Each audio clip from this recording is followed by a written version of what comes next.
डालते हैं आज की खबरों पर।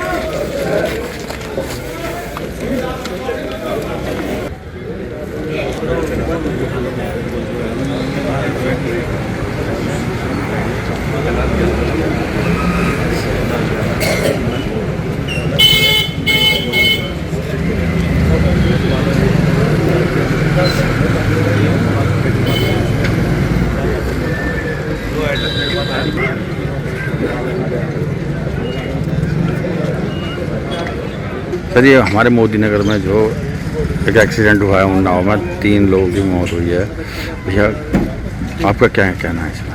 मेरा नाम अमित गोयल है, मैं यहाँ मोदी नगर व्यापार मंडल का अध्यक्ष हूँ।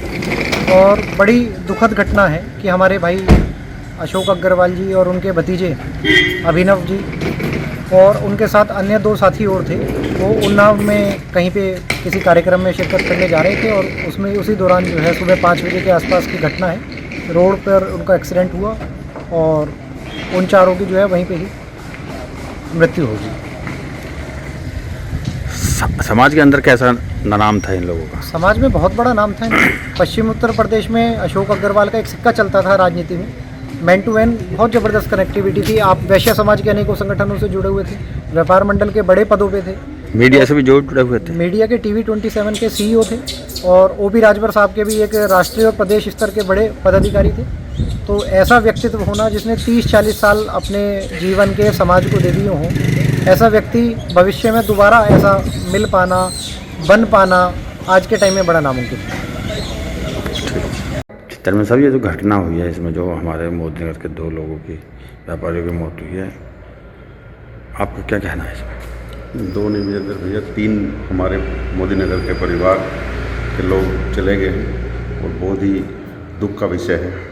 बहुत ही घटना ऐसी हुई है, मैंने जीवन में ऐसी दर्दनाक घटना पहली बार देखी कि एक ही घर से 2 बॉडियाँ साथ जाएँ। शब्द नहीं है। परिवार को भगवान इस दुख को सहने की शक्ति दे और सभी आत्मा को भगवान शांति प्रदान करे, अपने चरणों में जगह दे।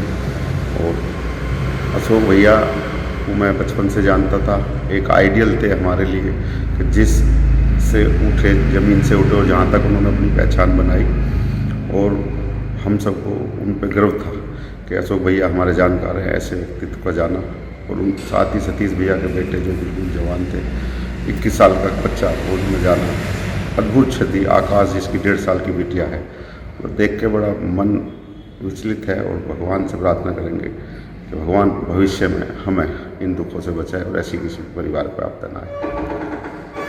पार्टी के व्यापार प्रकोष्ठ के राष्ट्रीय अध्यक्ष अशोक अग्रवाल जी का अगस्त में निधन हुआ है। आप श्रद्धांजलि देने पहुंचे हैं। पार्टी संगठन के लिए किस तरह की स्थिति मानते हैं, क्या मुझे कि अपूर्णीय क्षति पार्टी की हुई है।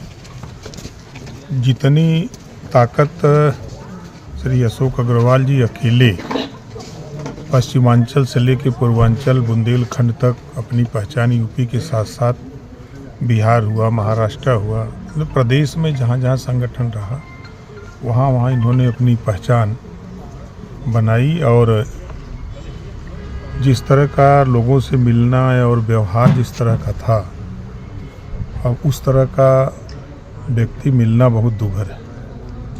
और इस दुख की घड़ी में पूरी पार्टी परिवार के साथ है। ईश्वर से हम प्रार्थना करेंगे कि परिवार को दुख सहने की ताकत दें और हम लोग हर समय परिवार के साथ खड़े मिलेंगे, पूरी पार्टी मिलेगी। सर, व्यापार प्रकोष्ठ के राष्ट्रीय अध्यक्ष थे, उनके कार्य और विचारों को आगे पार्टी किस तरीके से बढ़ाने का काम करेगी?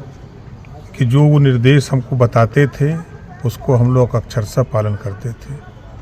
उनके अधूरे सपने को पूरा करने के लिए हम लोग पूरी कोशिश करेंगे। यहीं गाजियाबाद में उन्होंने मीटिंग कराई और व्यापारियों की समस्या को लेकर के ही मीटिंग थी। और उसके बाद उस बात को उनके जो सुझाव आए लोगों को देश के प्रधानमंत्री जी के सामने रखा और उसका हल भी हुआ। तो उनमें क्या प्रमुख सुझाव थे, क्या प्रमुख बातें थी उसमें? देखिए, वो हमेशा गरीब कमज़ोर लोगों की बात करते थे। व्यापारी वर्ग का संगठन के राष्ट्रीय अध्यक्ष होने के नाते वो हमेशा व्यापारियों की जो समस्याएं होती थी उसको लेकर के मुखर रहते थे। ऐसे अभी जो GST को लेकर के जो चीज़ें थी तो वो हमसे कहते थे इस बात को दिल्ली तक पहुंचाइए। तो संयोग से मैं दिल्ली गया और TM साहब से, HM साहब से वहाँ मिलकर की स्थिति को अवगत कराया और उसके कुछ ही दिन बाद आपने देखा कि बड़ी राहत व्यापारियों को देश स्तर पर मिला। सर, दुख की घड़ी में पार्टी के कार्यकर्ताओं को क्या संदेश देना चाहोगे? देखिए, हमारे पार्टी के सभी कार्यकर्ता यहाँ इस इलाके के सब लोग मौजूद हैं। सभी लोग दुख से व्यथित हैं।